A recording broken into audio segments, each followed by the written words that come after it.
Diwata, minura at nilait pa ni Marcos. At yung fake news na kumakalat na itong nakaraan na si Diwata daw ay naniningil na ng 1,500 pesos para magpa-picture ay pinatulan ni Marcos. Ay alam naman natin na fake news lang yun, paninira lang kay Diwata dahil nabuking yung fake account lamang. Facebook page na ginaya lang yung mukha ni Diwata at nag-post na naniningil ng 1,500 at hindi pala totoo yun. Sinisiraan lang si Diwata. Ngayon, pinatulan naman itong Marcos na to at pinagkalat naman dyan sa kanyang live.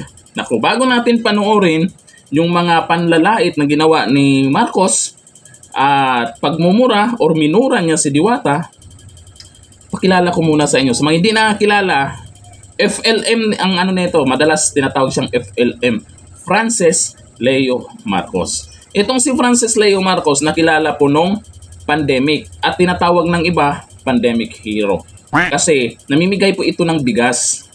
Nagpakilalang mayaman. O, mayaman na mayaman na mayaman. Pero di ko lang alam kung totoong mayaman kasi marami sa mga VIP namin at nakasama po namin yan sa FB Live. Nag-co-host na rin po kami diyan sa kanya. Kung ano-anong sinasabi po, maraming napaniwala at iba sa mga VIP namin ay nagbigay ng donasyon. Dagdag doon sa mga pamimigay ng bigas. Ngayon, lumipas po yung ilang buwan ay nakulong. Nakalabas lang po yan ng kulungan ngayon. Nakalabas lang po ng kulungan. Yan po si Francis Leo Marcos. Ay, ang sabi nila, ang totoong pangalan niyan ay Norman Mangusin. Yan yung sinasabi nila. Hindi daw totoong Francis Leo Marcos. Di ko lang alam kung hindi ba Marcos yan o wala naman tayong proof. Pero ang sabi nila ay Norman Mangusin. Inamin naman yan minsan na siya din daw si Norman Mangusin. At ang sabi po ng mga basher niya ay scammer daw siya. Hindi. Scammer ba? Hindi daw totoong mayaman. Hindi ko lang alam kasi hindi natin kilalan masyado. Pero yun po ang pagkakilala ko sa kanya. At isang beses nagkaroon po tayo ng time na nag-live po siya doon sa isa naming kaibigan. Nag-co-host po kami. Nakausap po namin din yan. Ay mukhang maraming naniniwala pero mukhang sa amin, sa opinion ko, mukhang alanganin. Mukhang alanganin. Pero ito, ang tibay manlait. Di ko lang alam kung may salamin sa kanila eh. Ito panoorin natin. At kayo na pong umusga kung ano yung klaseng panlalait ang ginawa niya kay Diwata. Ito yung video. Diwatang lubugan pa nga. Okay, ito. Sabi mo daw na maniningil ka ng 1.5 sa lahat ng mga pagpapapicture sa'yo kasi ang sinasabi mo rito, hindi mo ikayayaman ang 100 piso nila. Huwag mo sabihing 100 piso nila, hindi mo ikayayaman. Taranta. Lilipas ka. Baka 2 buwan lang. O, di ba? Ang gwapo niya.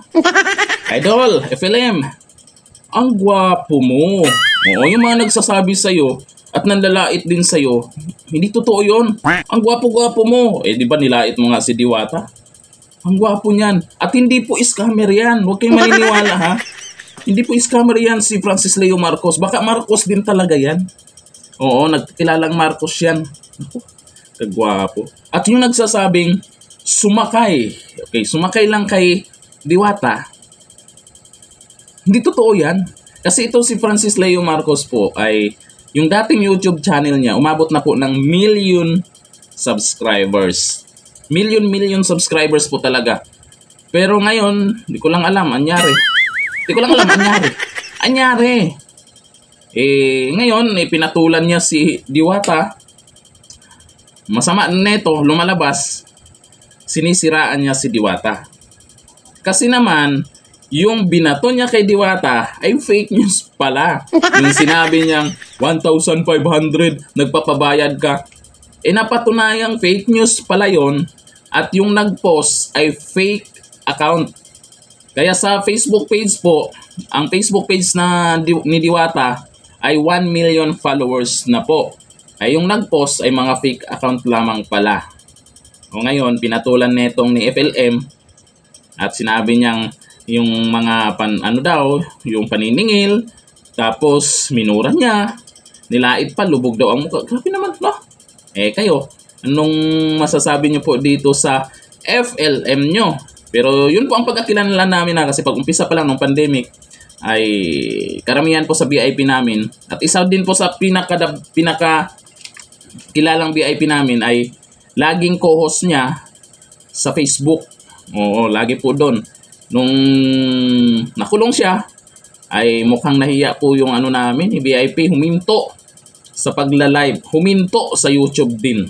Dahil marami din siyang pinangako na may gagawin daw si FLM dito sa Pinas na makatulong sa mga YouTuber at maraming matulungan.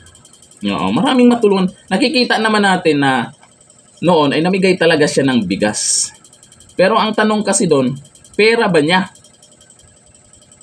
Yun lang nagtatanong doon, pera ba niya? Kasi marami din namang mga OFW na nabudol. Ay hindi nabudol. Mga OFW na nag-donate. At hindi lang basta libo-libo yung ang daming nag-donate po doon. Marami kaming kakilala na nag-donate doon. Aba syempre, mayroong maipakita na nagbibigay talaga ng bigas. Yun nga lang, sabi mayaman. Pero ngayon, nasaan na yung pabigas? Ang sabi ay wheelchair na daw. Wheelchair na daw yung pinamimigay. Tapos, walang mga video masyado na pinapakita na. Ang ginagawa na niyang update ngayon, live. Yun na yung ginagawa niyang update palagi ngayon.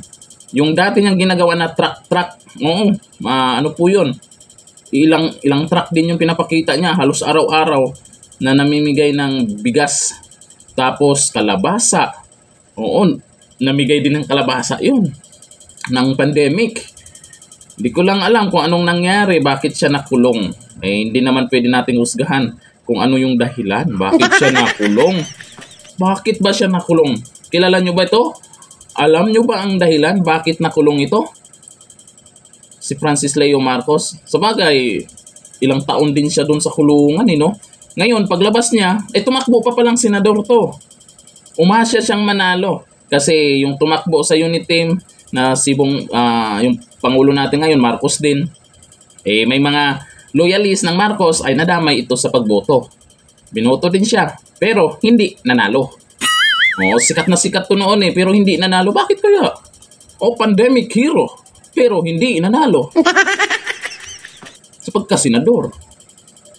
Nangyari. Sige, manlait ka pa kasi gwapo ka. Murahin mo pa yung dapat mong murahin dahil ikaw na yung magaling. Hanggang dito na lang. Thank you. Bye-bye.